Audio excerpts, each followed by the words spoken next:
नमस्कार दोस्तों, आज हमें और जो हिंदी गद्य का स्वरूप विकास, ये आपकी जो रामचंद्र तिवारी हैं, उनकी हिंदी का गद्य साहित्य है, उस बुक से हम पढ़ेंगे और ये पूरी डिटेल से पढ़ेंगे। ये आपके चाहे असिस्टेंट प्रोफेसर है और नेट जेआरएफ है और कोई भी एग्जाम है, जैसे फर्स्ट ग्रेड है, सेकंड ग्रेड है, सभी में यहाँ से प्रश्न उठाते हैं। और अभी जो कॉलेज लेक्चरर की एग्जाम हुई थी, उनमें भी यहाँ से प्रश्न आया है। तो ये मैं आपको पूरी बुक है वो पढ़ाऊंगी। और आपका हमारे चैनल पर स्वागत है। यदि आप हमारे चैनल पर नए हो तो चैनल को सब्सक्राइब जरूर करें और वीडियो को लास्ट तक जरूर देखें। तो चलिए आज हम शुभारंभ करते हैं। सबसे पहले मैं माँ शारदे को नमन करती हूँ और अभी हम शुरू करेंगे। तो देखिए, ये है हिंदी गद्य का स्वरूप और विकास। साहित्य में गद्य पद्य की स्थिति। साहित्य मानव चेतना की अभिव्यक्ति है। ये इम्पोर्टेंट है कि यहाँ से प्रश्न बन जाएगा कि साहित्य मानव चेतना की अभिव्यक्ति है और चेतना अनुभूति की सघनता तथा चिंतन की गहनता के समन्वित आधार पर स्वरूप ग्रहण करती है। अनुभूति का संबंध हृदय की संवेदनशीलता से है और चिंतन वस्तु तत्व की स्थिति बोध के लिए उठने वाली शंकाओं, जिज्ञासाओं तथा प्रश्नों के बौद्धिक समाधान का दूसरा नाम है। तो ये भी यहाँ से इम्पोर्टेंट है। अनुभूति का संबंध हृदय की संवेदनशीलता से है और चिंतन वस्तु तत्व की स्थिति बोध के लिए उठने वाली शंकाओं, जिज्ञासाओं तथा प्रश्नों के बौद्धिक समाधान का दूसरा नाम है। और फिर इसके बाद है मानव जीवन के विकास क्रम में हृदय के संवेदनशील तत्वों की क्रियाशीलता पहले देखी जाती है। प्रकृति की भयंकरता देखकर आदि मानव के हृदय में भय का संचार हुआ होगा। प्राकृतिक उपकरणों की क्षण क्षण परिवर्धित रमणीयता ने मानव हृदय में रागात्मक वृत्तियों का उद्भूत किया होगा और प्रकृति के पोषकता के सतत अनुभव। 1 मिनट, आपको दिखाई नहीं दे रहा होगा।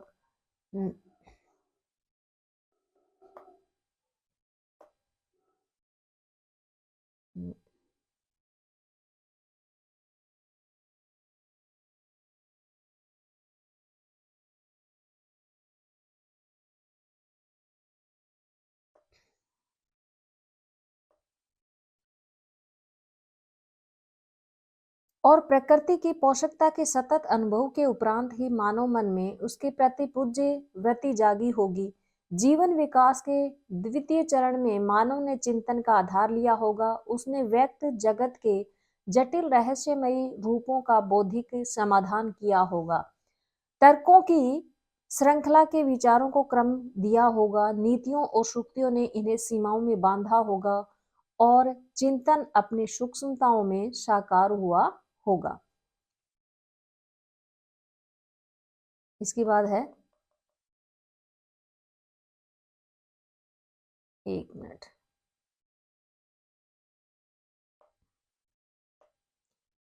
अनुभूति और चिंतन, ये दो शब्द ऐसे दिए हुए हैं जिन पर ये और हम मनन करेंगे। चेतना की ये दोनों सीमाएं कौन कौन सी, दोनों चेतना की दोनों सीमाएं कौन कौन सी? अनुभूति और चिंतन। सत्तागत भेद के कारण अभिव्यक्तिगत शैली भेद भी स्थापित कर लेती है। हृदय की संवेदनशील वृत्तियां विशिष्ट छंद, स्वर, लय, गति, प्रवाह तथा ध्वनि के आधार पर मूर्त होकर पद रचना में सौष्ठव ला देती हैं। वेरी वेरी इंपॉर्टेंट है। यहाँ से प्रश्न बनता है कि हृदय की संवेदनशील वृत्तियां कौन कौन सी हैं? तो छंद है, स्वर, लय, गति, प्रवाह तथा ध्वनि। और इसके आधार पर ही मूर्त होकर पद रचना में सौष्ठव ला देती है। शब्दों में नाद सौंदर्य आ जाता है। वे कभी कोमलता, मधुरता, सरलता और कभी परुषता में बंधकर थिरक उठते हैं। संवेदनात्मक वृत्तियों की यह अभिव्यक्ति शैली सामान्यतः पद्य कही गई है। दूसरी ओर चिंतन जटिल समस्याओं के बौद्धिक समाधान, तर्कों की श्रृंखला, विचारों के क्रम, नियमों की मर्यादा और सूक्ष्मताओं की सीमाओं में बंधकर मूर्त होता है, शब्द रूपों में संयम आ जाता है, वाक्य रचना में अर्थ तत्वों की स्थिति बोध के लिए संबंध तत्वों की परंपरा विहित प्रणाली का अनुसरण किया जाता है। वेरी वेरी इंपॉर्टेंट है, यहां से प्रश्न बन जाएगा। इसके बाद है चिंतन की छंद मुक्त इस अभिव्यक्ति शैली को सामान्यतः गद्य कहा जाता है। अब एक प्रश्न ये भी बन जाएगा कि गद्य किसे कहते हैं, तो गद्य की परिभाषा क्या होगी है कि चिंतन की छंद मुक्त इस अभिव्यक्ति गद्य शैली है, अभिव्यक्ति शैली को गद्य कहा जाता है। संस्कृत साहित्य शास्त्र में गद्य और पद्य की विभाजक रेखा छंदबद्धता है। वेरी वेरी इंपॉर्टेंट है, यहाँ से प्रश्न बन जाएगा कि एक तो देखिए ये गद्य किसे कहते हैं, और एक है कि संस्कृत साहित्य शास्त्र में गद्य और पद्य की जो विभाजक रेखा है वो छंदबद्धता होती है। पद्य छंदबद्ध होता है और गद्य छंदबद्धता रहित होता है। ये इन दोनों में अंतर हो गया गद्य और पद्य में। इसके बाद है, एक मिनट, साहित्य दर्पणकार ने गद्य को वृत्त गंधोजित अर्थात छंदबद्धता रहित शब्दार्थ योजना माना है और इसके 4 प्रकार बताए हैं। वेरी वेरी इंपॉर्टेंट है, प्रश्न बन जाएगा। एक तो मुक्तक हो गया है, वृत्ति गंधित, उत्कलिका, प्राय और चूर्णक। मुक्तक का अर्थ बताया यहाँ पे, मुक्तक क्या होता है, तो देखिए गद्य बंध असमस्त पदों में रचा जाता है तो उसको हम मुक्तक कहेंगे। ये परिभाषाएं हो गई हैं कि मुक्तक किसे कहते हैं। और वृत्त गंधी, ये गद्य बंध में बीच बीच में वृत्तों की गंध आ जाती है। उत्कलिका प्राय किसे कहते हैं, तो ये है गद्य बंध लंबे लंबे समस्त पदों में लिखा जाता है। और चूर्णक गद्य बंद में छोटे छोटे समस्त पद होते हैं।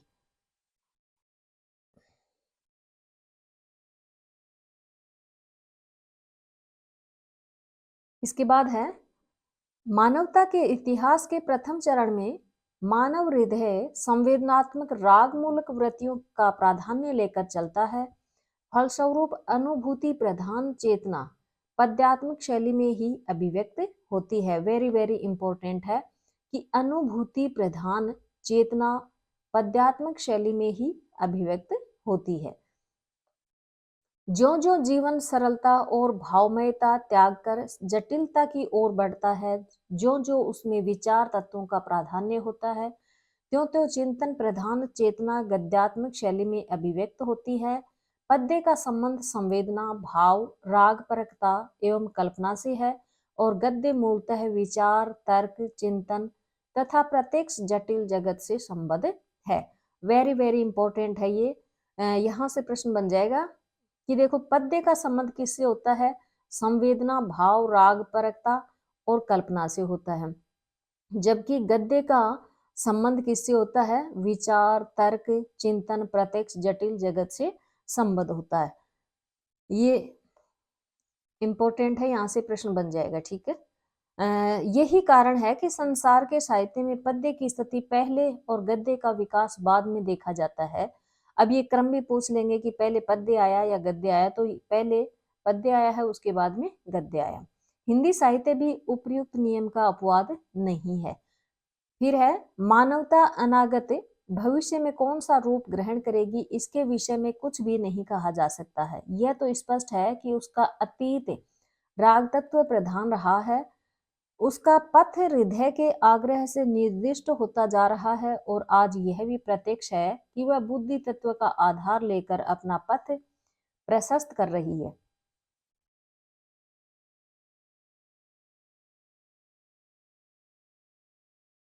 आज के मनीषी जीवन के संतुलित विकास के लिए दोनों के समन्वय की आवश्यकता की ओर भी निर्देश कर रहे हैं। यदि यह संभव हुआ तो गद्य और पद्य का शैलीगत पार्थक्य मिट सकता है, दोनों एकाकार हो सकते हैं। हिंदी का मुक्तक छंद अपने स्वरूप में भविष्य का यह रूप छिपाए हुए है। वस्तु और व्यक्ति के समन्वय पर बल देने वाले विविध कवि प्रयोग भी आज इसी दिशा की ओर संकेत कर रहे हैं। साहित्यिक हिंदी गद्य का क्रमबद्ध इतिहास 19वीं सदी से प्राप्त होता है। वेरी वेरी इंपॉर्टेंट है, प्रश्न बन जाएगा कि हिंदी गद्य का क्रम है वो कौन से सन से माना जाता है, तो ये 19वीं सदी से होता है। इसके पहले भी राजस्थानी गद्य, ब्रजभाषा गद्य, खड़ी बोली गद्य की परंपराएं क्षीण, मंद एवं शिथिल गति से चल रही थी। हिंदी गद्य के उपयुक्त तीनों रूपों में राजस्थानी गद्य प्राचीनतम माना जाता है। वेरी वेरी इंपॉर्टेंट है ये, यहां से प्रश्न बन जाएगा और ये प्रश्न पूछा हुआ भी है। Very very important. इसका सूत्रपात 10वीं शताब्दी के आसपास माना जाता है। ब्रजभाषा गद्य का प्रयोग अनुमानतः संवत 1400 के आसपास से स्वीकार किया गया है। हठ योग, ब्रह्म ज्ञान आदि विषयों से संबंधित कुछ गोरखपंथी गद्य पुस्तकें भी हमें प्राप्त हुई हैं। इनमें राजस्थानी और खड़ी बोली मिश्रित गद्य का प्रयोग किया गया है। ब्रजभाषा गद्य का एक मिनट, आपको दिखाई नहीं दे रहा है।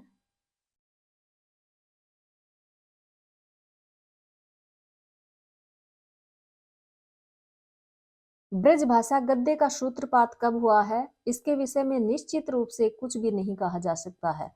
खड़ी बोली का प्रयोग यूं तो अमीर खुसरो संत कवियों और दक्षिणी हिंदी के कवियों में स्फुट रूप से बराबर होता रहा है, किंतु उपलब्ध सामग्री के आधार पर खड़ी बोली गद्य की परंपरा पटियाला के राम प्रसाद निरंजनी कृत भाषा योग वासिष्ठ 1741 ईस्वी से ही प्रारंभ मानी जाती है। वेरी वेरी इंपॉर्टेंट है यहाँ से प्रश्न, क्योंकि ये तो बहुत बार पूछा हुआ है कि खड़ी बोली गद्य की परंपरा पटियाला के राम प्रसाद निरंजनी और भाषा योग वशिष्ठ जो कि 1741 में लिखी गई थी से माना जाता है।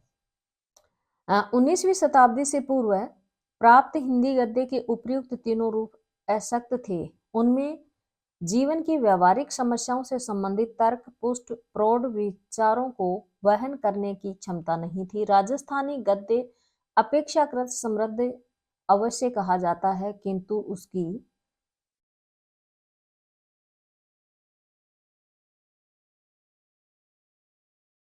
समृद्धि भी विवेचन, तर्क, युक्ति, चिंतन और मनन से पुष्ट सूक्ष्म विचारों की सीमा का संस्पर्श नहीं कर सकी थी।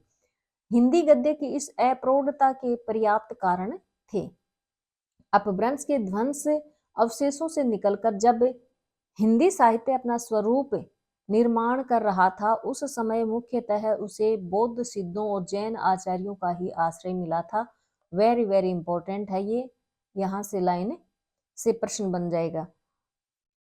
बौद्ध सिद्धों तथा जैन आचार्यों दोनों का संबंध जनजीवन से मुख्यतः धार्मिक दृष्टि से ही था। धार्मिक उपदेशों को जनता तक पहुंचाने के लिए इन दोनों ने पद्यात्मक अभिव्यक्तियों को ही मान्यता दी है। वेरी इंपॉर्टेंट है, यहाँ से भी प्रश्न बन जाएगा कि धार्मिक उपदेश देने के लिए जो जनता तक पहुंचाने थे, उनके लिए इन दोनों ने पद्यात्मक अभिव्यक्ति को ही मान्यता दी है। दोनों ने किन्होंने? बौद्ध और सिद्ध और जैन आचार्य। यदि किसी ने गद्य का प्रयोग किया भी होगा तो उसमें वैचारिक प्रौढ़ता का अभाव ही रहा होगा, क्योंकि धार्मिक आचार विचार के लिए अधिक सशक्त गद्य की आवश्यकता नहीं होती है। चारण कवियों द्वारा रचित रासो ग्रंथों में वीरत्व और प्रेम की ही अभिव्यंजना प्रधानता स्वीकृत की गई है। वेरी इंपॉर्टेंट है, यहाँ से प्रश्न पूछा जाता है कि चारण जो कवि थे जिन्होंने रासो ग्रंथ लिखे हैं, उनमें वीर तत्व और प्रेम की ही अभिव्यंजना प्रधानता स्वीकृत की गई है।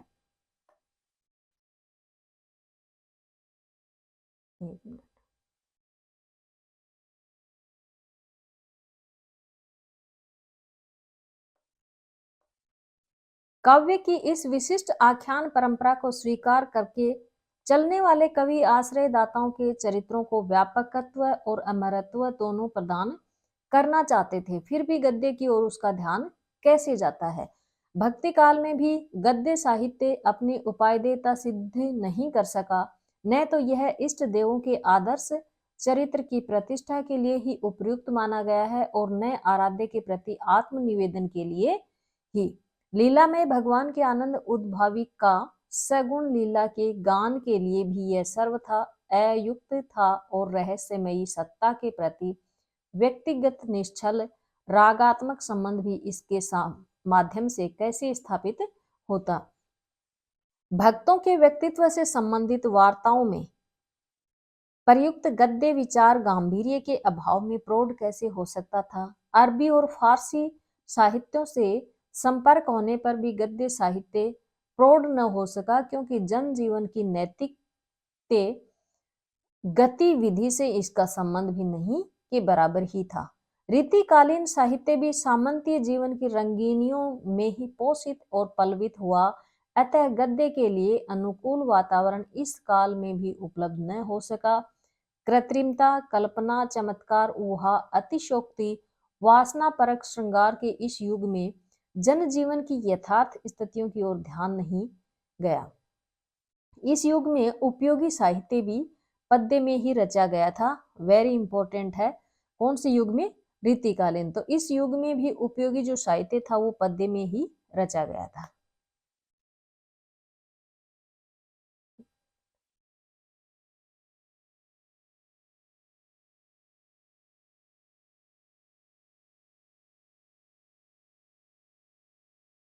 उन्नीसवीं शताब्दी में हिंदी प्रदेशीय जनजीवन ब्रिटिश शासन से टकराते हुए नवीन दिशा की ओर मुड़ा। जीवन में बौद्धिकता का प्रवेश हुआ, सामाजिक जीवन चेतना गतिशील हुई, जनता जागी और एक ऐसी युग चेतना का प्रवाह फूट पड़ा जिसके लिए गद्य की स्थिति अनिवार्य थी। डॉक्टर रामविलास शर्मा जैसे कुछ प्रगतिशील विचारक, हिंदी नवजागरण, ये वेरी इंपॉर्टेंट है। जो डॉक्टर रामविलास शर्मा हैं उनकी एक बुक है हिंदी नवजागरण, और ये कौन थे कि प्रगतिशील विचारक थे। तो इसमें ब्रिटिश शासन के प्रगतिशील भूमिका स्वीकार नहीं करते, किंतु इतना तो स्वीकार करना होगा कि भक्ति काल का लोक जागरण मुगल शासन के अंतिम चरण में बिखर चुका था और ब्रिटिश शासन से टकराने से ही जागरण की नई चेतना उत्पन्न हुई है। वेरी इंपॉर्टेंट है ये। जो डॉक्टर रामविलास शर्मा हैं उन्होंने भक्ति काल को लोक जागरण भी कहा था। राजा राम मोहन राय ने लॉर्ड हेस्टिंग, जो कि 1813 से 23 तक का काल है, की नीतियों का विरोध करते हुए बंगाल की जनता को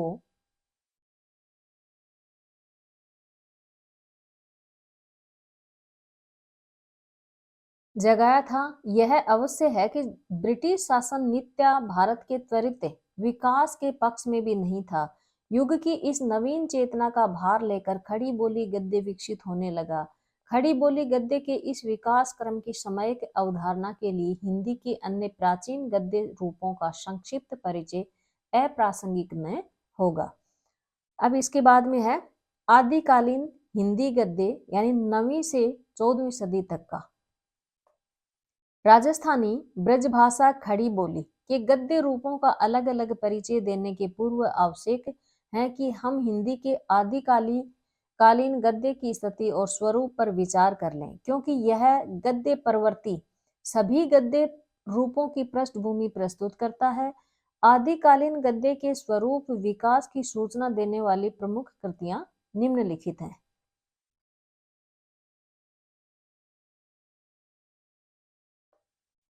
एक तो है, पहली है कुवलय माला कथा, ये 9वीं सदी की है। दूसरी है राउल बेल, जो कि 11वीं सदी की है। तीसरी है उक्ति व्यक्ति प्रकरण, 12वीं सदी की। चौथी है वर्ण रत्नाकर, 14वीं सदी की। पांचवी है कीर्ति लता, 14वीं सदी की। अब इसके बाद में है पहली जो हमारी रचना है, कौन सी है? कुवलय माला। उद्योतन सूरी, ये इनके कवि हैं, द्वारा संवत 835 विक्रम में लिखी गई थी। आचार्य हजारी प्रसाद द्विवेदी के अनुसार 9वीं शताब्दी की कुवलय माला कथा में कुछ ऐसे प्रसंग हैं जिनमें बोलचाल की तत्काल प्रचलित भाषा के सुंदर नमूने आ गए हैं। एक नमूना यहाँ देखिए। भोबो भटौता तुम्हें यान है यो राजकुले वृतांत ते ही भणियम भण हे व्याघ्र स्वामी कह वार्ता राजकुले तेन भणियम कुवलय मालाएं पुरीशम द्वेषणीये पात ओलंबित है इमन इमं च शोणौ अफोडीणु एको उट्टियु चट्टो भणिय च अनेन यदि पांडित्येन ततो मयि परिते परियेतव्ये कुवलय माल। ये यहाँ पर एक पंक्ति दी गई है जो कि हजारी प्रसाद द्विवेदी के अनुसार है। तो इसका देखिए हिंदी में अर्थ है कि अजी भट्ट पुत्रो तुम नहीं जानते राजकुल में क्या वृतांत है। उन्होंने कहा है कि कहो हे व्याघ्र स्वामी क्या वार्ता है राजकुल में। उसने कहा पुरुष द्विषणी कुवलय माला ने पात पत्र लगा दिए हैं। यह सुनकर एक विद्यार्थी फड़ कर उठा और बोला निर्णय यदि पांडित्य से होने वाले है तो ब्याह में करूंगा कुवलय माला से। ये हजारी प्रसाद द्विवेदी की जो ग्रंथावली है उसमें दिया गया है।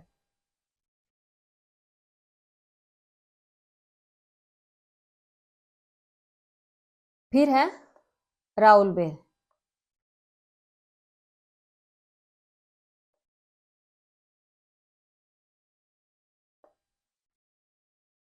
11वीं सदी यानी राउल बेल है उसके बारे में बताया गया। 11वीं सदी अनुमानतः है में रचित एक प्रेम काव्य है। ये वेरी वेरी इंपॉर्टेंट है कि यहाँ से देखो ये इस रचना के बारे में हमेशा प्रश्न पूछते हैं और संगत है संगत नहीं है उनमें से पूछा जाता है।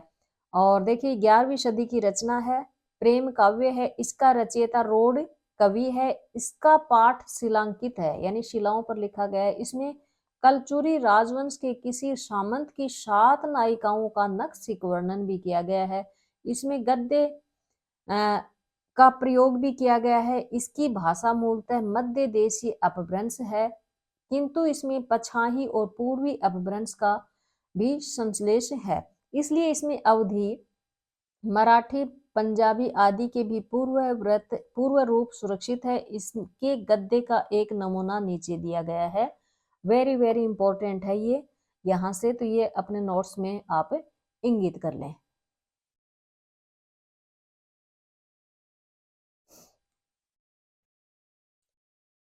यहाँ पर ये दिया गया है कि गौड़ तो हूँ एकू को पनु और वर कै को तई सहू भई बोलिए जय पूणु मालव उवेशो ही आवतु काम देऊ जाऊं अपना है हथियार हूँ भुलई। हे गौड़ तू एक है और मैं होड़ लगाता हूँ कि दूसरा और कौन बल कौन तुझसे भय में बोले।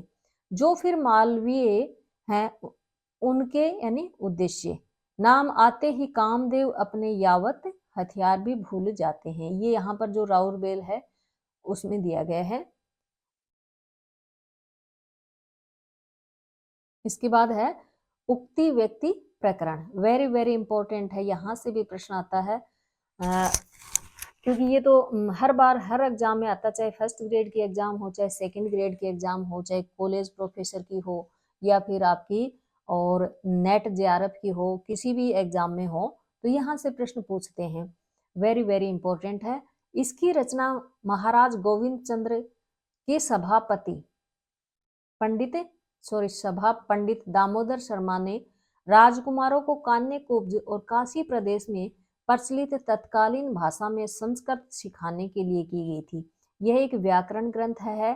गोविंद चंद्र का राज्यकाल सन 1145 ईस्वी तक रहा है, इसलिए निश्चय ही इसकी रचना इसी समय के आसपास हुई होगी। इसके गद्य का एक नमूना यहाँ पर दिखाया गया है। गांग नहाए धर्म हो पापू जा जस जस धर्म बाढ़ तस तस पापू घट जब जब धर्म बाढ़ तब तब पापू ओहट जैसे जैसे धर्म जाम तैसे तैसे पापू खाम जेई जेई धर्म पसर तेई तेई पापू ओसर यहाँ यहाँ धर्मु चढ़ त्यों त्यों पापू खस जहाँ जहाँ धर्म नाद तहाँ तहाँ पापू माद। ये कीर्ति लता में दिया गया है और ये अवहट भाषा है, उसमें दिखाया गया है। और ये भूमिका जो कीर्तिलता की भूमिका है वो डॉक्टर शिव प्रसाद सिंह है, उन्होंने लिखी थी, तो उसमें दिया गया है। इसके बाद है वर्ण रत्नाकर, वेरी वेरी इंपॉर्टेंट है, यहां से भी प्रश्न पूछते हैं। यह ठाकुर ज्योतिश्वर द्वारा 14वीं सदी में रचा गया था। इसका ढांचा विश्व कोशात्मक है। डॉक्टर सुनीति कुमार चटर्जी ने इसका संपादन करके प्रकाशित करवाया है। ये प्रश्न भी बहुत बार पूछा हुआ है कि इसका प्रकाशन किसने करवाया, तो सुनीति कुमार चटर्जी ने करवाया है। यद्यपि यह पद मैथिली गद्य की रचना है, किंतु इसकी विधा भी पूछते हैं, क्या है, गद्य है। किंतु इसमें प्रयुक्त शब्दों को देखकर ऐसा लगता है कि तत्कालीन गद्य कृतियों में तत्सम शब्दों के ग्रहण और प्रयोग की प्रवृत्ति बढ़ रही थी। इसके गद्य का एक नमूना नीचे उद्धृत है। उज्ज्वल कोमल लोहित समसुंतल सालंकार पंचगुण संपूर्ण चरण अकठिन सुकुमार गजहस्त प्राय जानू युगल पीत माशल कूर्म पृष्ठाकार श्रोणी गंभीर दक्षिणावर्त मंडलाकृति नाभिक्षीण सुकुमार वलित तीनी गुणे समन्वित पुष्टिग्राह्य वैकंडे श्याम दृश्य सुकुमार सूक्ष्म सुओस दीर्घ छह गुणे संपूर्ण कोमलता। ये दिया गया है आदिकाल का हिंदी गद्य साहित्य, पृष्ठ संख्या 189 पर। अब है कीर्तिलता, वेरी वेरी इंपॉर्टेंट है और यहां से प्रश्न पूछा जाता है। यह विद्यापति द्वारा रचित एक वीर गाथात्मक काव्य है। वेरी वेरी इंपॉर्टेंट है ये, क्योंकि इसकी विधा भी पूछते हैं। तो ये क्या है कि कीर्तिलता है, ये वीर गाथात्मक काव्य है। इसमें विद्यापति ने अपने आश्रयदाता कीर्ति सिंह, ये भी पूछा जाता है कि कीर्तिलता है उसमें किसका वर्णन किया गया है, तो ये कीर्ति सिंह थे, उनका कीर्ति गान किया गया है। निश्चय ही यह 14वीं सदी की रचित रचना है। इसमें बीच बीच में गद्य का भी प्रयोग किया गया है और इसमें गद्य का एक नमूना नीचे दिखाया गया है।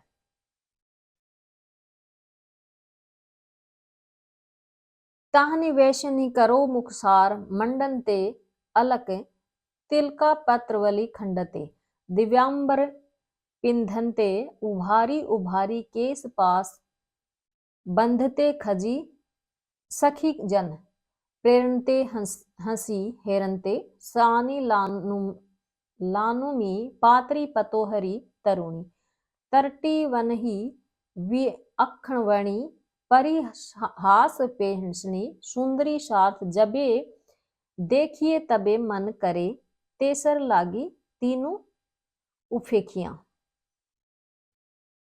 ये इसका हिंदी में अर्थ दे रखा है। तो ये इतना, ये यहां से तो प्रश्न नहीं बनता है, इसलिए ये इंपॉर्टेंट नहीं है।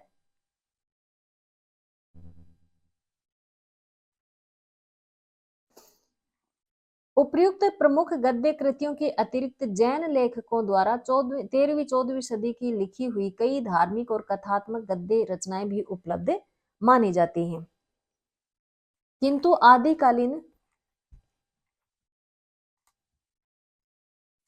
आदिकालीन गद्य की प्रकृति को समझने के लिए उनका अलग से कोई विशेष महत्व नहीं है। निश्चय ही उपर्युक्त गद्य रचनाओं में परवर्ती हिंदी गद्य का पूर्व रूप विद्यमान है। तत्सम शब्दों के प्रयोग की प्रवृत्ति का बढ़ना, संश्लिष्ट पदों के स्थान पर विसंश्लिष्ट पदों के प्रयोग को विशेष महत्व देना, विभक्तियों का लोप, परसर्गों का प्रयोग बाहुल्य और कृदंतों से क्रियापदों के निर्माण की वृत्ति, संयुक्त क्रियाओं के पदों में वृद्धि, ध्वनि परिवर्तन के अंतर्गत स्वर संकोचन की प्रवृत्ति का बढ़ना आदि ऐसी विशेषताएं हैं। ये वेरी वेरी इंपॉर्टेंट है, यहाँ से प्रश्न बन जाएगा।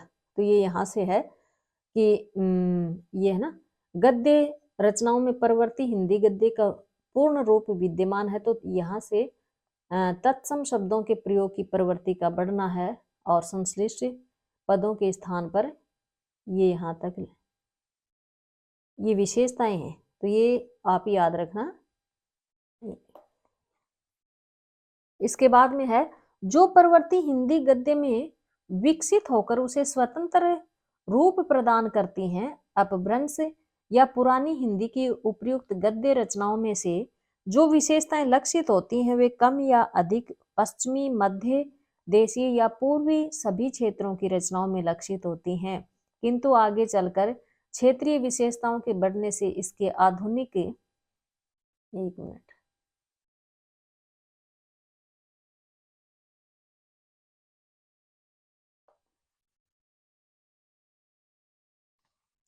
क्षेत्रीय विशेषताओं के बढ़ने से इसके आधुनिक रूप अलग अलग बोलियां जैसे गुजराती, मराठी, बंगला, मगधी, राजस्थानी, ब्रजभाषा, खड़ी बोली, अवधी आदि में ढल गए हैं। हिंदी क्षेत्र की सभी बोलियों का विकास भी एक साथ नहीं हुआ है। राजस्थानी और खड़ी बोली का उदय लगभग साथ साथ हुआ है। साहित्यिक दृष्टि से ब्रजभाषा पहले लोकप्रिय हुई, उसका अवधी मिश्रित रूप मध्य देश की काव्य भाषा के रूप में सर्वमान्य हुआ है। धार्मिक उपदेशों और टीकाओं के लिए ब्रजभाषा गद्य का प्रयोग होता रहा है, किंतु आगे चलकर ऐतिहासिक कारणों से खड़ी बोली गद्य ही हिंदी भाषी क्षेत्र की जन चेतना की अभिव्यक्ति का माध्यम बना। राजस्थानी और मैथिली गद्य भी जीवन प्रवाह के साथ आगे नहीं बढ़ सके। उत्तर भारत में खड़ी बोली गद्य के विकास के पूर्व दक्षिण में उसका एक रूप ढल चुका था। आगे चलकर हिंदी खड़ी बोली गद्य की विकास परंपरा का परिचय देते हुए हम थोड़े विस्तार से इसकी चर्चा भी करेंगे।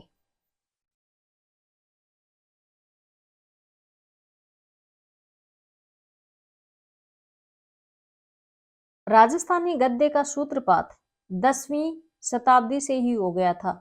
ये यहाँ पर ये प्रश्न पूछा हुआ है भाई, और ये राजस्थानी है।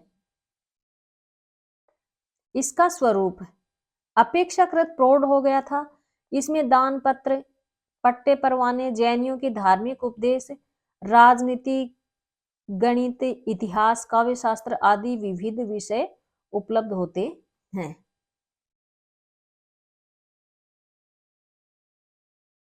टीकाओं और अनुवाद ग्रंथों की परंपरा भी इसमें सुरक्षित है। स्वरूप विकास की दृष्टि से राजस्थानी गद्य प्रारंभ में संस्कृत की समास शैली और भाषा के अपभ्रंश रूपों से प्रभावित रहा है। बाद में इस पर ब्रजभाषा गद्य का प्रभाव भी स्पष्ट लक्षित होता है।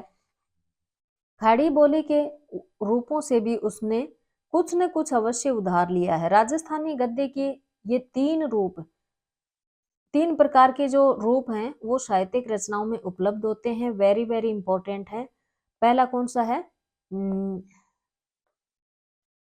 स्वतंत्र रूप से लिखे गए मौलिक और अनुदित ग्रंथ। दूसरा है टीकाओं में। तीसरा है कवियों की निजी रचनाओं में जो बीच बीच में टीकाओं के रूप में लिखी गई थी।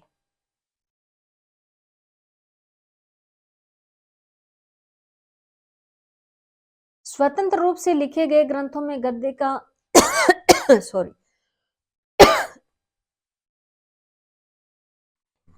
प्रौढ़ और परिमार्जित है। संस्कृत की समास शैली तथा अपभ्रंश प्रभावित संवत 1330 के ताड़पत्रों पर लिखित गद्य का उदाहरण देखिए। यहाँ पर ये उदाहरण दिया गया है।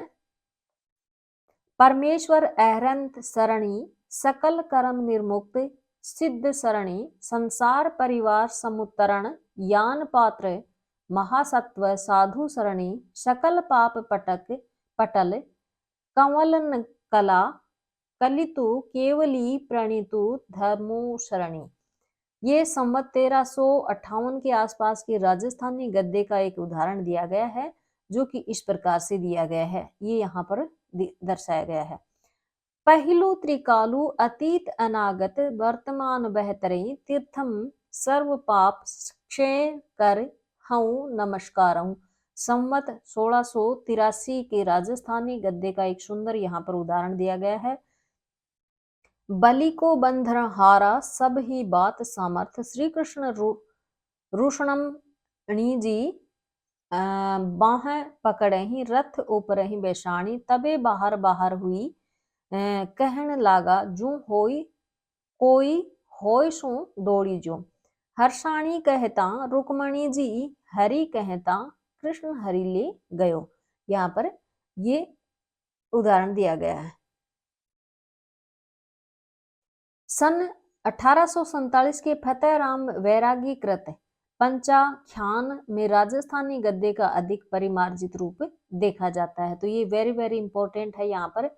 1847 फतेह राम वैरागी और रचना कौन सी है?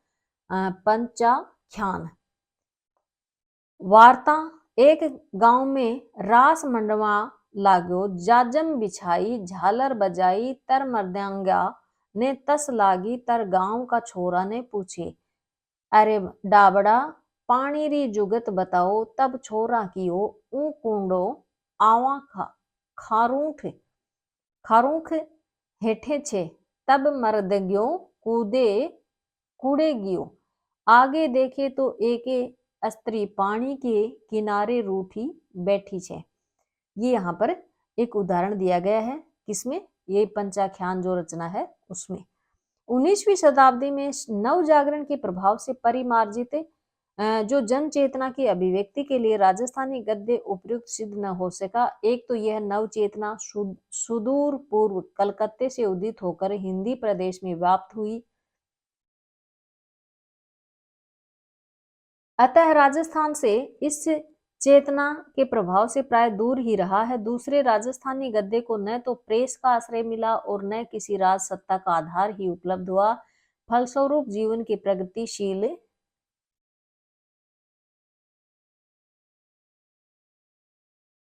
सामाजिक, आर्थिक, राजनीतिक आंदोलनों से सर्वथा पृथक रहकर इसने अपनी अपनी गतिमयता ही खो दी थी। अब है ब्रज भाषा गद्य। ब्रज भाषा गद्य का प्राचीनतम रूप शुक्ल जी के अनुमान के आधार पर संवत 1400 यानी 1343 ईस्वी से तक ही उपलब्ध माना जाता है। इस गद्य का प्रयोग गोरखपंथी योगियों ने अपने धार्मिक उपदेशों में किया। इसकी प्राचीनता के विषय में आचार्य शुक्ल का निश्चित मत है कि चाहे जो हो, है यह संवत 1400 के ब्रज भाषा गद्य का ही एक नमूना। डॉक्टर वार्षण ने इसकी प्राचीनता के विषय में मौन रहकर भी अपना संदेह प्रकट कर दिया है। वे कहते हैं, इस संबंध में कुछ गोरखपंथी रचनाओं के नाम लिए जाते हैं। इनमें राजस्थानी और खड़ी बोली मिश्रित ब्रज भाषा गद्य के उदाहरण मिलते हैं, किंतु इन रचनाओं के विषय में प्रामाणिक रूप में कुछ भी नहीं कहा जा सकता है। शुक्ल जी जिसे संवत 1400 के आसपास का गद्य मानते हैं, उसका स्वरूप इस प्रकार से यहाँ दिया गया है।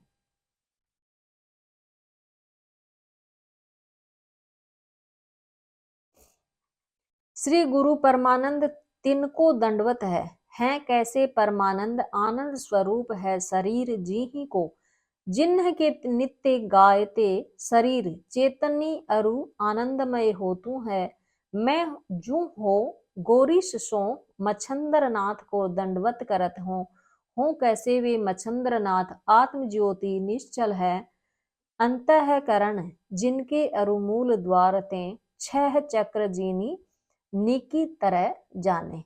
ब्रज भाषा गद्य के संबंध में इधर जो शोध कार्य हुए थे, उनमें यह प्रमाणित हो गया था कि गोरखनाथ के नाम से प्रचलित ग्रंथों की अनेक हस्तलिखित जो प्रतियां हैं, वो प्राचीनतम प्रति संवत 1715 विक्रम संवत जो कि 1658 की है। इसके लिए इसीलिए आचार्य शुक्ल ने जिस गद्यावतरण को संवत 1400 यानी 1343 ईस्वी का माना है, वह संवत 1600 वह सन 1658 ईस्वी के पहले का नहीं हो सकता है।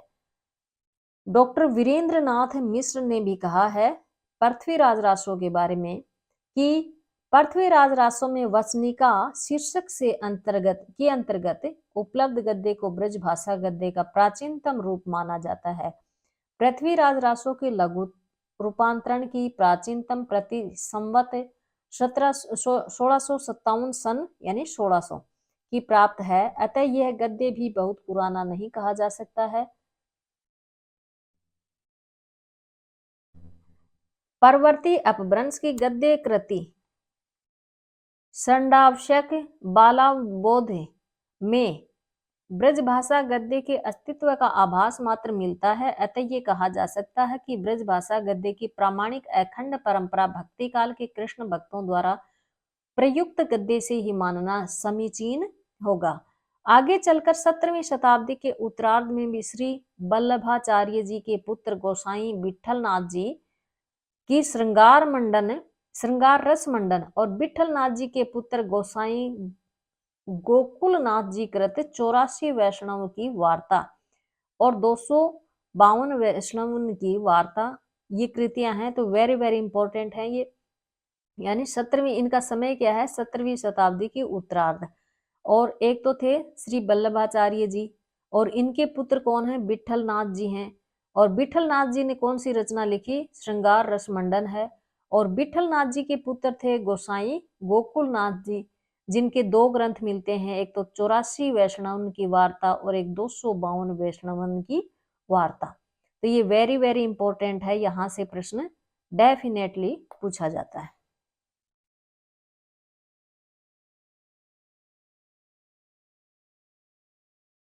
इसके बाद है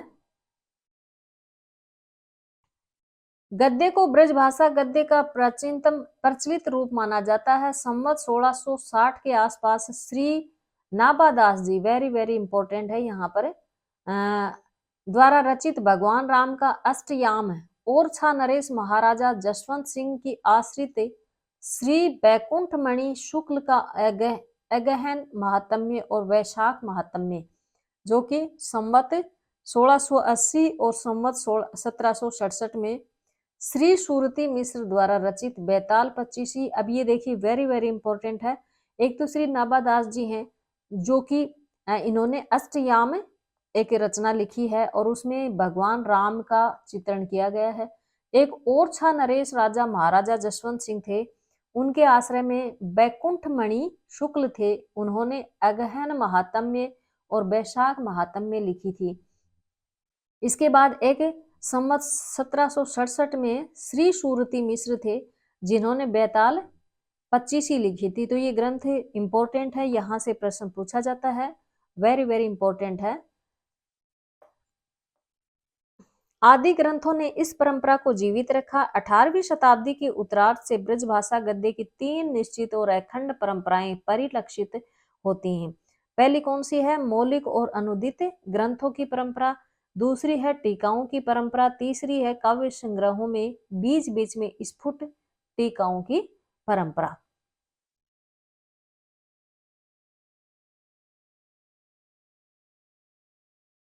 इसके बाद है मौलिक और अनुदित गद्य ग्रंथों में जिनमें रचना काल का स्पष्ट उल्लेख किया गया है। राधा वल्लभी संप्रदाय से संबंधित दनकोर निवासी प्रियादास सन 1779 ईस्वी में कृत सेवक चरित्र, ये एक रचना है। फिर है श्री हीरालाल कृत आईने अकबरी की भाषा वचनिका और लल्लू लाल की राजनीति है और माधव विलास दोनों लल्लू लाल की हैं, तथा मांडला के माणिक लाल ओझा कृत ये सोम वंशन की वंशावली है, ये उल्लेखनीय है। तो ये इंपॉर्टेंट है क्योंकि यहाँ पर देखिए एक तो राधा वल्लभी संप्रदाय से संबंधित थे कौन, दनकोर निवासी प्रियादास, दनकोर के थे और प्रियादास। और प्रियादास की एक रचना है सेवक चरित्र, ये तो हो गई इनकी। फिर हीरालाल कृत जो रचना है वो कौन सी है, आईने अकबरी की भाषा वचनिका। फिर लल्लू लाल हैं, उन्होंने एक राजनीति नाम से लिखी है और एक माधव विलास से, वेरी वेरी इंपॉर्टेंट है और यहाँ से प्रश्न डेफिनेटली पूछा जाता है। और फिर है मांडला के माणिक लाल थे जो कि सोम वंशन की वंशावली के नाम से इन्होंने रचना लिखी थी। भाषा की दृष्टि से प्रियादास और लल्लू लाल जी की जो कृति है वो महत्वपूर्ण है। एक तो ये रही प्रियादास की कौन सी है, सेवक चरित्र, वेरी इंपॉर्टेंट है। और एक लल्लू लाल की राजनीति जो है वो वेरी वेरी इंपॉर्टेंट है, ठीक है। माधव विलास तो 19वीं शताब्दी के सामाजिक जीवन के स्वरूप चित्रण की दृष्टि से महत्वपूर्ण है। वस्तुतः यह गद्य पद्य मिश्रित रचना है, कौन सी, माधव विलास। पदों की संख्या अपेक्षाकृत अधिक है। इसकी रचना लल्लू लाल जी ने फोर्ट विलियम कॉलेज से पृथक रहकर की थी। ये वेरी वेरी इंपॉर्टेंट है, पूछ लेंगे आपसे कि माधव विलास, ये जो माधव विलास है ना, यही है। तो ये माधव विलास है और ये कब लिखी गई थी? 1817 में लिखी गई है। और ये कौन सी, मतलब 19वीं सदी की हो गई। और इसमें क्या बताया गया है कि सामाजिक जो जीवन है ना, उसका चित्रण किया गया है। और ये गद्य और पद्य शैली में लिखी गई है और इसमें पदों की संख्या अधिक है। और ये कहाँ पर की गई थी? लल्लू लाल जी ने। तो ये फोर्ट विलियम कॉलेज में पहले थे और बाद में ये अलग हो जाते हैं और अलग होकर इन्होंने ये रचना लिखी। तो ये वेरी वेरी इंपॉर्टेंट है, ठीक है। इसके बाद है, ये हमें पढ़ना नहीं है क्योंकि ये हमारे काम का नहीं है, ठीक है। फिर है, ब्रजभाषा गद्य में लिखी हुई टीकाएं अनेक हैं, इनमें हरिचरण दास कृत, ये इंपॉर्टेंट है पूरा ही। बिहारी सतसई की टीका है जो कि 1777 में लिखी गई है। कवि प्रिया की टीका 1778 में लिखी गई है। अयोध्या के महंत रामचरण कृत रामायण सटीक लिखी गई है जो कि 1784 से 1787 के बीच में लिखी गई है। असनी के ठाकुर द्वितीय कृत देवकी नंदन टीका के नाम से प्रसिद्ध बिहारी सतसई की टीका लिखी गई थी। जानकी प्रसाद कृत रामचंद्रिका की टीका लिखी गई है। और रीवा के महाराज विश्वनाथ सिंह कृत बीजक पर टीका लिखी गई। काशीराज ईश्वरी प्रसाद नारायण कृत मानस परिचर्या परिशिष्ट 1855 में लिखी गई है। प्रताप शाही कृत रसराज की टीका 1839 में लिखी गई है। श्रद्धार कवि कृत रसिक प्रिया की टीका लिखी गई है जो कि 1846 में लिखी गई।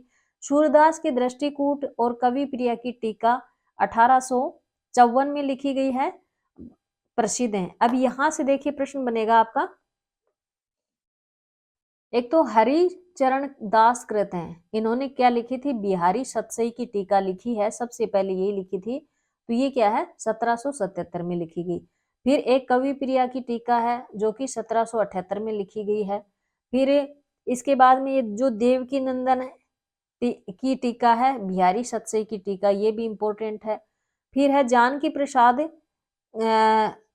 ने लिखी थी रामचंद्रिका की टीका 1815 में, तो ये भी इंपॉर्टेंट है। फिर प्रताप शाही कृत रसराज की टीका 1839 में, ये भी इंपॉर्टेंट है। और इसके बाद तो ये सरदार कवि व्रत कृत, सरदार कवि थे, उनके द्वारा रसिक प्रिया की टीका लिखी गई है 1846 में।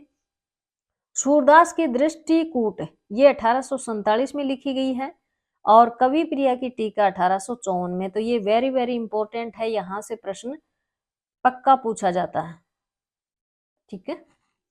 फिर है, इन टीकाओं की भाषा परिष्कृत नहीं है, काव्यार्थक को समयक रूप से व्यक्त करने में ये टीकाएं सर्वथा असमर्थ हैं। 1815 में लिखी जानकी प्रसाद की रामचंद्रिका की टीका के गद्य का एक नमूना यहाँ पर दिया गया है।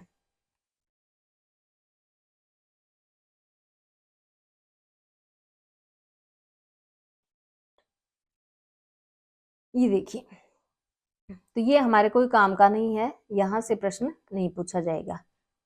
फिर है, काव्य संग्रहों के बीच बीच में आने वाली टीका गद्यों या कवियों द्वारा अपनी ही रचनाओं में प्रयुक्त व्याख्या गद्यों में भी ब्रज भाषा का ही प्रयोग किया गया है। ये टीका और व्याख्याएं गद्य सुजाउदौला के दरबारी श्री हरिनाथ गुजराती के संग्रह कवित्त 1764 ईस्वी, राम स्नेही संप्रदाय के संस्थापक स्वामी रामचरण दास के अनुभव विलास 1788।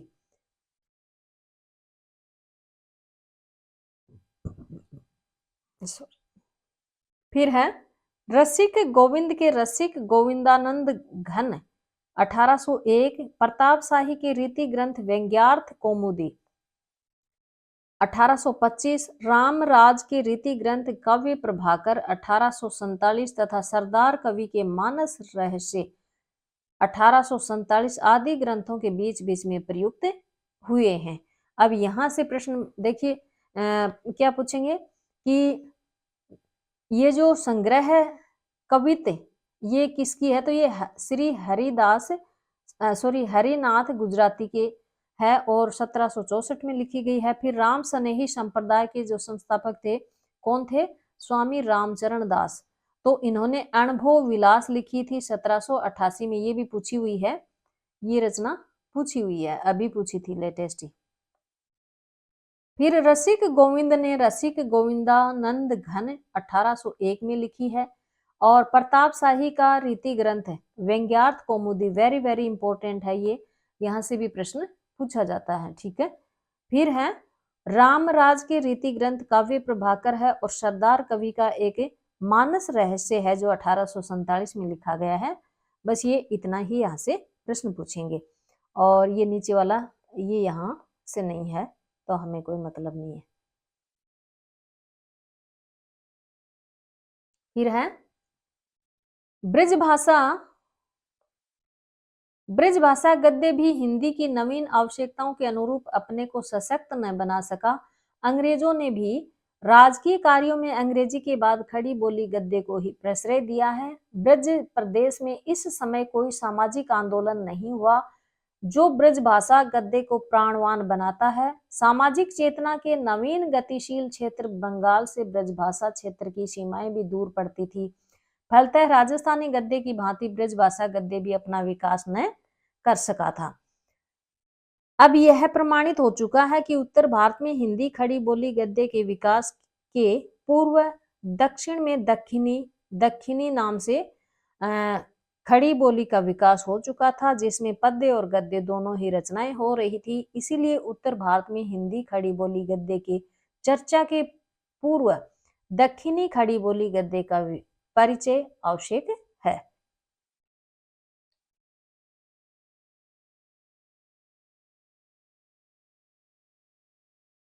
इसके बाद है दक्षिणी का खड़ी बोली गद्य।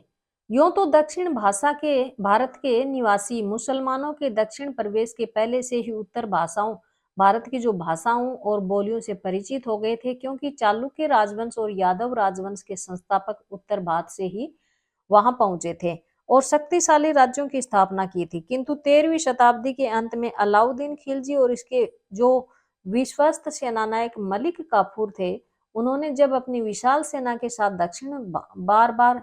दक्षिण पर बार बार आक्रमण करके 1290 से और 1316 के बीच देवगिरी के यादव और वारंगल के काकतीयों द्वार समुद्र के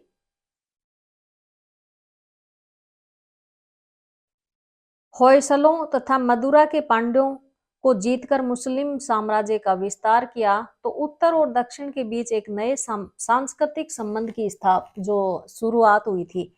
इस विशाल सेना के साथ उत्तर भारत से जाने वाले अनेक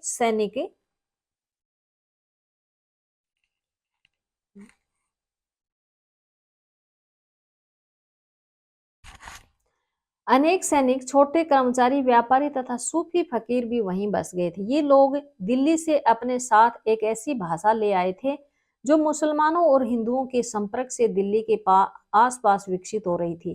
प्रोफेसर एहतेशाम हुसैन के शब्दों में इस भाषा में पंजाबी, हरियाणी और खड़ी बोली का मेल था। यह ब्रज भाषा के प्रभाव से भी बची नहीं थी। और सबसे बड़ी बात यह थी, अब ये किस भाषा की बात हो रही है? तो ये दक्षिणी की हो रही है, ठीक है ना, ये याद रखना। ये किसके बारे में कहा है और ये किसने कहा है? तो ये प्रोफेसर शाम हुसैन ने कहा।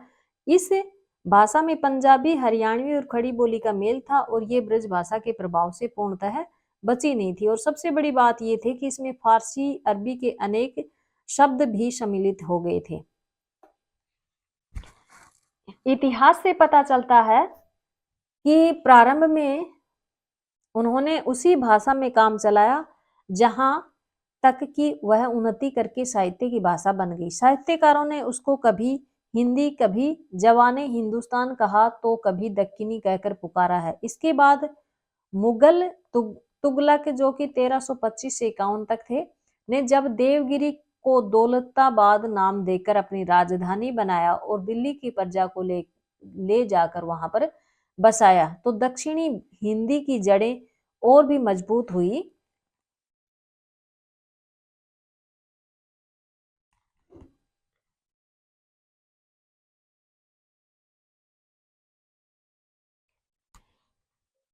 क्रमशः ये दक्षिण की मराठी, तेलुगु, कन्नड़ और भाषाओं से भी प्रभावित हुई और एक स्वतंत्र संपर्क भाषा के रूप में ढल गई। उत्तर भारत में खड़ी बोली गद्य के विकास के पूर्व इसका गद्य साहित्य विकसित हो चुका था। दक्षिणी खड़ी बोली गद्य के पूरे विकास को 3 चरणों में बांटा था। पहला कौन सा था? प्रारंभिक काल, जो कि 1300 से 1400 ईस्वी, मध्य काल था 1491 से 1687 और उत्तर काल था 1688 से लेकर 1850 तक। प्रारंभिक काल के सबसे प्रसिद्ध गद्य लेखक ख्वाजा बंदा नेवाज गेसुरदराज थे, जिनका काल क्या है? 1318 से 1442 है, सॉरी 22। यह दिल्ली के प्रसिद्ध सूफी फकीर निजामुद्दीन औलिया के खलीफा उत्तराधिकारी थे। ख्वाजा नसीरुद्दीन दिल्ली के प्रमुख शिष्य थे। यह 1399 ईस्वी के लगभग अपने मत का प्रचार करने के लिए गुलबर्ग चले गए थे। इनकी प्रसिद्ध कृति कौन सी है? मेराजुल आस्कीन दक्कनी गद्य की पहली पुस्तक मानी जाती है। वेरी वेरी इंपॉर्टेंट है।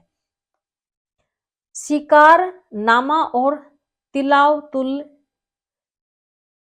वजूद इनकी 2 अन्य और भी रचनाएं हैं। विद्वानों को इसमें संदेह है कि उपर्युक्त कृतियां ख्वाजा साहब की हैं और ऐसा समझा जाता है कि ख्वाजा साहब के शिष्यों ने उनके विचारों और कथनों को बाद में संग्रहित करके पुस्तक का रूप दिया था।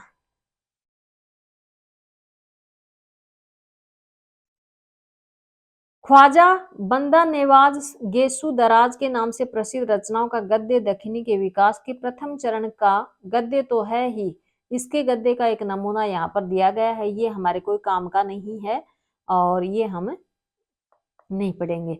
दक्षिणी गद्य के विकास के दूसरे चरण में मुल्ला वजही विशेष रूप से उल्लेखनीय है। उनका जीवन वृत्त पूरी तरह ज्ञात नहीं है, किंतु इनका निर्विवाद है कि यह मुगल मोहम्मद कुली कुतुब शाह है, जो कि इनका कार्यकाल क्या है? 1580 से 1612 रहा है, के समकालीन थे, क्योंकि इनके द्वारा लिखी गई प्रेम कथा कुतुब मुस्तरी के नायक इसके संरक्षण मोहम्मद कुली कुतुब शाह स्वयं है। यह सन 1609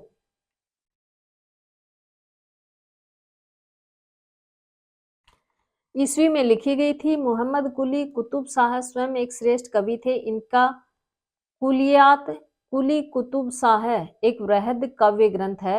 वजही की प्रख्यात गद्य कृति सबरश 1635 ईस्वी है। इसमें तसफुक के सिद्धांतों को प्रतीकात्मक शैली में व्यक्त किया गया है। इसका एक नमूना यहाँ पर दिखाया गया है, जो कि हमारे कोई काम का नहीं है, यहाँ से प्रश्न नहीं बनेगा। इसके बाद है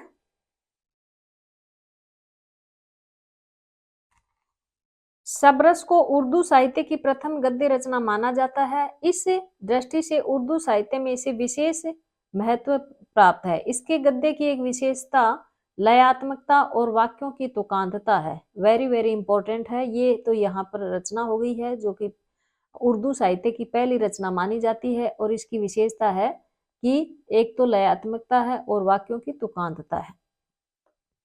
यह परवर्ती अपभ्रंश या पुरानी हिंदी की गद्य रचनाओं में भी पाई जाती है, किंतु प्रयोग की प्रवृत्ति इंसा अल्लाह खां में भी है। इसी कारण कुछ विद्वानों ने उन्हें वजही से प्रभावित माना है, किंतु वास्तविकता ये है कि इंसा अल्लाह खां पर दखनी के हिंदी गद्य का कोई प्रभाव नहीं पड़ा है।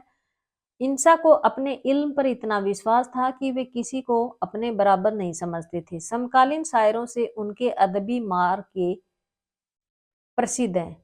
वाक्यों के बीच बीच में तुकांत प्रयोग की प्रवृत्ति बहुत पुरानी है। वजही के तुकांत प्रयोग युक्त गद्य का एक नमूना यहाँ पर दिया गया है, जो कि हमारे कोई काम का नहीं है।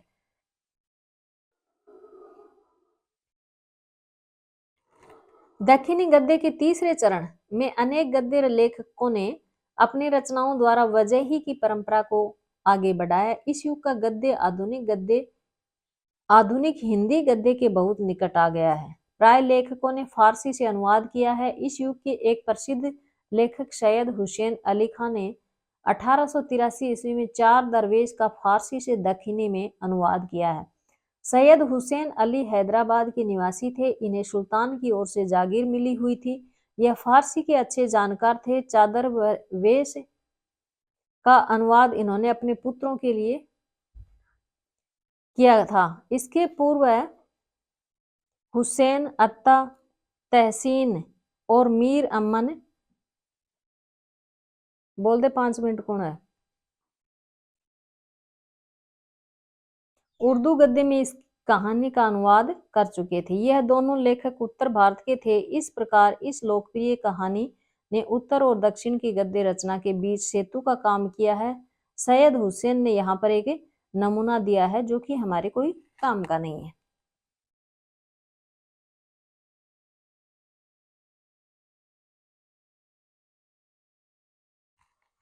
वस्तुतः औरंगजेब द्वारा दक्षिण विजय के बाद उत्तर भारत में विकसित उर्दू दक्षिण भारत में विकसित दक्षिणी पर छा गई थी। इसीलिए दक्षिणी की अपनी विशेषता धीरे धीरे समाप्त होने लगी और इसीलिए कुछ विद्वान दक्षिणी गद्य की प्रतिनिधि जो रचना है सबरस को ही विशेष महत्व देते हैं।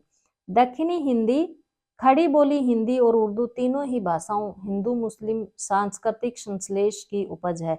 फिर भी तीनों की प्रकृति में अंतर है। दक्षिणी हिंदी का सांस्कृतिक आधार व्यापक रहा है। एक और तो उसमें उत्तर भारत की अनेक बोलियां, पंजाबी, राजस्थानी, ब्रज, अवधी और अरबी फारसी का मेल था, तो दूसरी ओर दक्षिण में जाने पर उसने मराठी, तमिल, तेलुगु आदि स्थानीय भाषाओं से भी प्रभाव ग्रहण किया था। वेरी वेरी इंपॉर्टेंट है यहाँ से।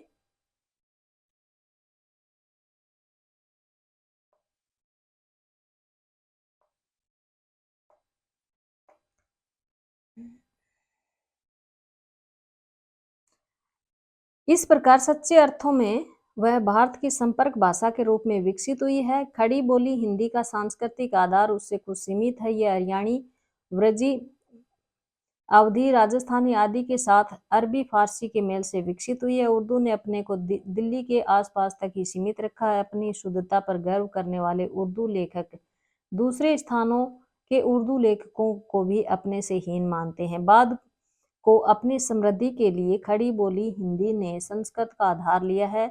इसी प्रकार उर्दू के फारसी से शक्ति ग्रहण की और दोनों में दूरी बढ़ती गई। ऐतिहासिक कारणों से आज उत्तर भारत में विकसित खड़ी बोली हिंदी की देश की संपर्क भाषा बन गई है, किंतु ये निर्विवाद है कि अपने मूल में वह दक्षिणी हिंदी के अधिक समीप है। तो यहाँ तक आज हमने पढ़ा है और इसके जो आगे है वो हम कल लेकर आएंगे नेक्स्ट वीडियो में। और यदि आपको ये यूजफुल क्लास लगी है तो आप अपने दोस्तों को शेयर ज़रूर करें और हमारे चैनल पर नए हो तो चैनल को सब्सक्राइब करें, लाइक करें और शेयर करें। धन्यवाद।